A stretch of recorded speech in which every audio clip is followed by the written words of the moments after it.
Friends, compatriots, we're going to try something a smidge different in this video. Instead of focusing one video on a single piece of news, we'll be bringing the attempt to covering all of the major tech news of the day in one co-located video. So you get more for less, because the more you buy, the more you save. We'll be calling this daily recurring segment Hot News.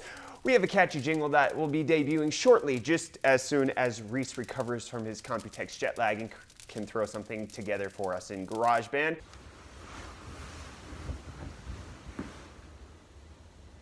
Only the highest quality music production goes on here, folks.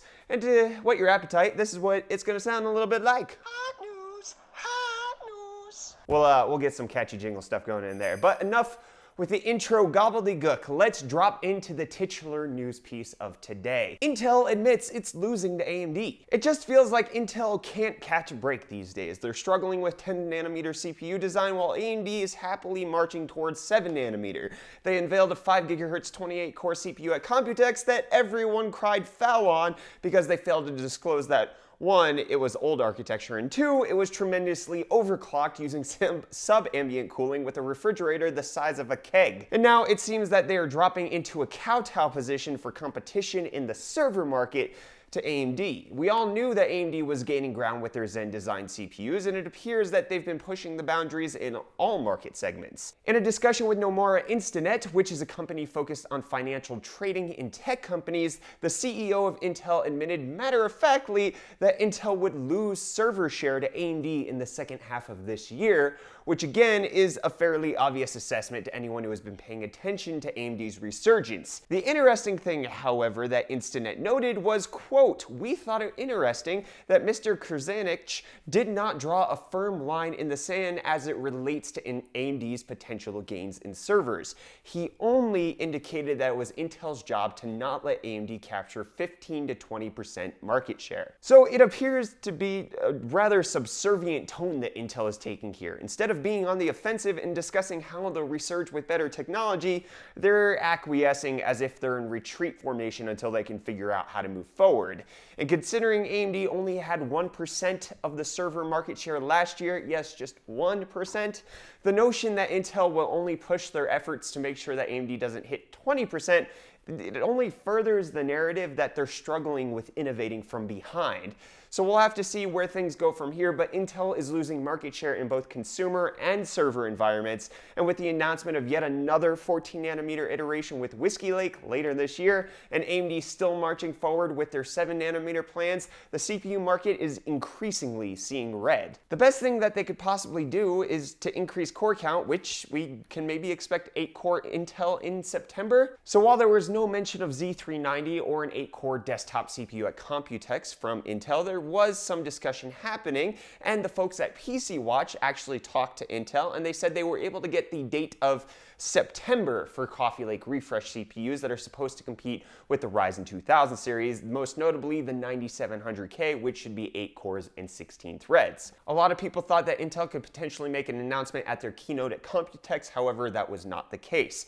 But PC Watch also said that we would likely see an update to the current Skylake X high-end desktop lineup, with a 22-core taking the flagship spot to compete with Threadripper 2, which is going to be 24 and 32 cores, while Intel actually works on Cascade Lake's launch, which is their next high-end desktop version. And then next up, Apple bans cryptocurrency mining. So Apple has apparently updated their App Store guidelines to ban any form of cryptocurrency mining on iPhones, which means all your sweet Monero profits will be $0.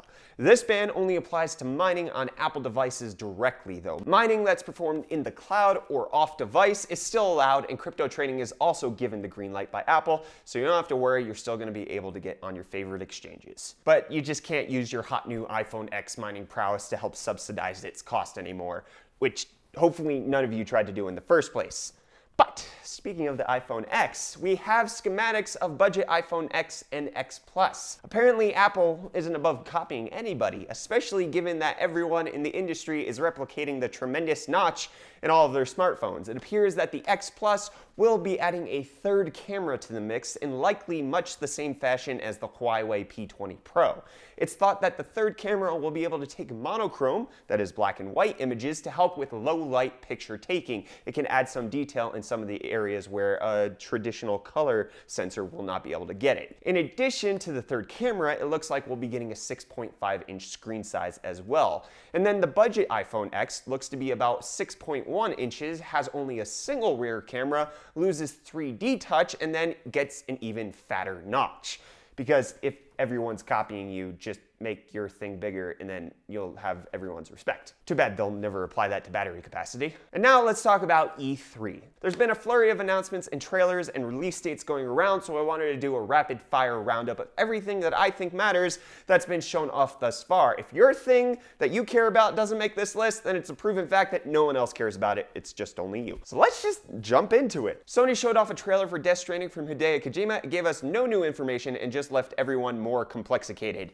Norman Reedus and the baby fetus is all I can confidently tell you about this game.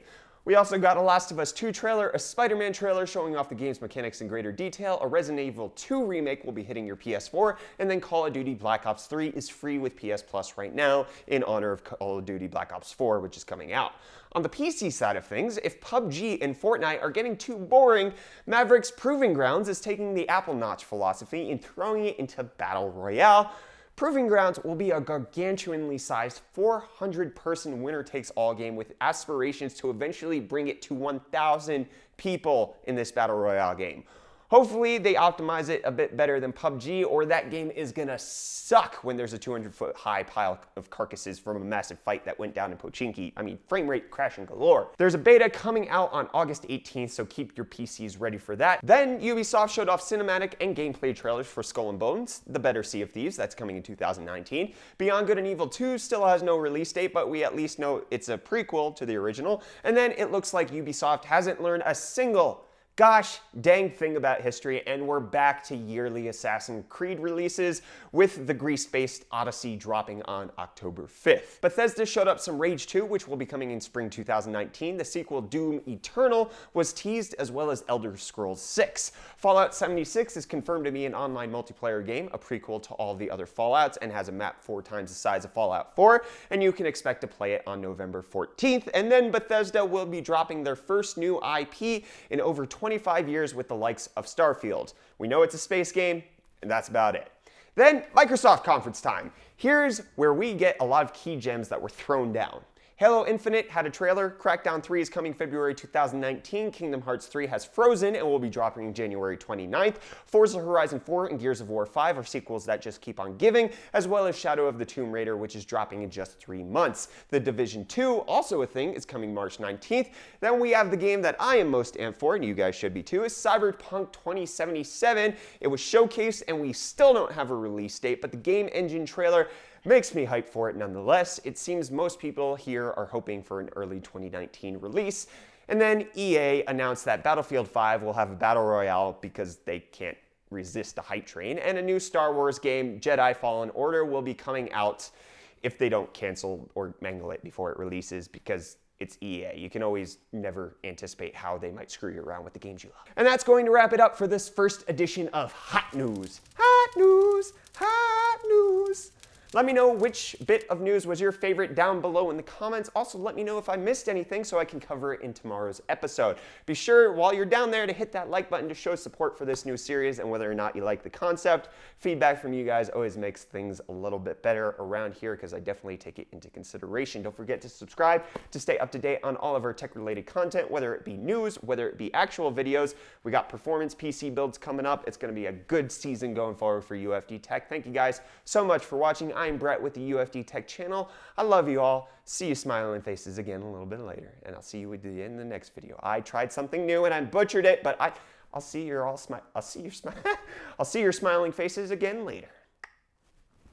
I like that one a little bit better. See your smiling faces again later. Cheers.